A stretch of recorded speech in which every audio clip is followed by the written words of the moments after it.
hari yang indah, senyuman pertama, ulurkan salam ukhuwah kita. Berpesan mengingati, dituntut agama, kita bagaikan satu keluarga. Silaturahim ini tak akan terpisah, kita jalinkan seperti Rasulullah dan sahabat. Kita laungkan Allahu Akbar, Allah Maha Besar, seiring sehaluan satu cita dan impian.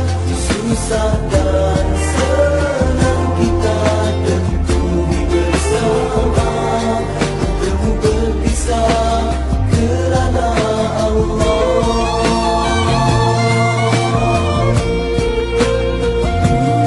Demi satu kejayaan perlu pengorbanan, keazaman juga ketabahan. Inilah kehidupan menuntut kesungguhan, tak semudah indahnya hayalan. Silaturahim ini tak akan terpisah, berbahagia untuk selamanya insya-Allah.